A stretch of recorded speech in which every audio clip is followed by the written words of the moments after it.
సూర్యాపేట జిల్లాలో private schools తీరును మార్చుకోవాలని హెచ్చరించారు సర్కార్ టీచర్లు. ఆత్మకూరు ఎస్ మండలంలో వినూత్న నిరసనకు దిగారు. ఏపూర్లో ప్రైవేటు స్కూల్ బస్సులను అడ్డుకున్నారు టీచర్లు, స్థానికులు. గ్రామంలో ఇంటింటికి వెళ్లి పిల్లలను ప్రభుత్వ బడికి పంపాలని పేరెంట్స్ను కోరారు. సర్కార్ స్కూళ్లలో నాణ్యమైన విద్యా బోధన జరుగుతుందని వివరించారు. ప్రైవేటు కార్పొరేట్ స్కూళ్లలో వేలకు వేలు ఫీజులు కట్టి డబ్బులు వృధా చేసుకోవద్దని కోరారు. ప్రభుత్వ టీచర్ల సూచనలతో చాలా మంది పేరెంట్స్ పిల్లలను సర్కార్ బడికి పంపిస్తున్నారు. అయితే ప్రైవేటు స్కూల్ యాజమాన్యాలు విద్యార్థులను సర్కార్ బడికి వెళ్లకుండా చూస్తున్నారని ఆరోపిస్తున్నారు ప్రభుత్వ టీచర్లు. ఇవాళ ప్రభుత్వ పాఠశాల ముందు ప్రైవేటు స్కూల్ బస్సులను అడ్డుకొని వినూత్నంగా నిరసన తెలిపారు టీచర్స్. 10,000 రూపాయలు బడికి డొనేట్ చేస్తాడు. అలా పిల్లగానికి చదువు రాకపోయినా ఆ పిల్లవాడికి రాకపోతే నా నెల జీతం ఆయనకి ఇస్తానని నువ్వు సరే డొనేట్ చేయకుండా కానీ మీ పిల్లగాని దూరం మీ పిల్లగాని పాస్ చేయించే బాధ్యత మరి వీరికి చదువు వచ్చే బాధ్యత మాది. వచ్చి అడుగు నువ్వు వచ్చి అడగాలి కదా. ప్రతి నెల నా పిల్లగానికి ఎందుకు రావట్లేదు అని అడగాలి కదా. పెట్టాం వచ్చి అడగండి, సార్ కూడా ఫోన్ చేస్తాడు.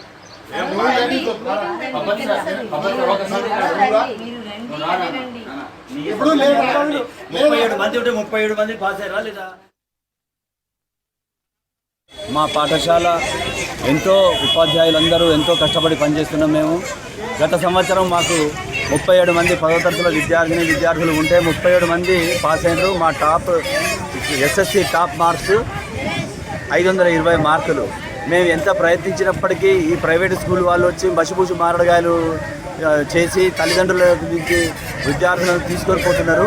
కానీ మేము ఈరోజు ఈ ఉద్యమము ఈ ప్రయత్నం ఏమిటంటే మా క్యాచ్మెంట్ ఏరియా లోపల ఉన్నటువంటి పిల్లలందరినీ మా బడిలోనే చేర్పించుకోవాలి.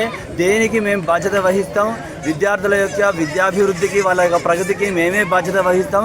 తల్లిదండ్రులందరినీ మేము కోరుకునేది ఒకటే, మీరు ఎన్నిసార్లైనా బడికి రావచ్చు, వాళ్ళ విద్యాభివృద్ధి గురించి మమ్మల్ని అడగవచ్చు. మేము ఈ అవకాశాన్ని తల్లిదండ్రులకు ఇస్తున్నాం. మేము కష్టపడి పనిచేస్తామని హామీ ఇస్తున్నాం. ప్రతి విద్యార్థికి పేరున వ్యక్తిగత శ్రద్ధ తీసుకొని వాళ్ళకి చదువు చెప్తామని అంటున్నాం. విద్యార్థుల యొక్క తల్లిదండ్రులు మాకు సహకరించాలి. వాళ్ళ పిల్లల్ని మా బడిలో జాయిన్ చేయించాలి. మా బడి నిర్వహణ ఏ విధంగా ఉందో వాళ్ళు పర్యవేక్షించాలి. వాళ్ళ విద్యార్థుల యొక్క ప్రగతిని పర్యవేక్షించాలి. ఏ తల్లిదండ్రికి కూడా తన పిల్లగాడు తన నుంచి దూరంగా ఉండాలి అని ఎవరు కోరుకోరు. వాళ్ళ పిల్లవాళ్ళు వాళ్ళ కళ్ళ ముందర హోంవర్క్ చేసుకుంటే ఎంతో ఆనందిస్తారు.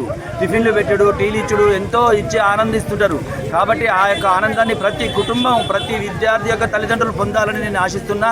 అందులోనే భాగంగానే ఈ ప్రయత్నం జరుగుతున్నది, కానీ వేరే ఉద్దేశం లేదు.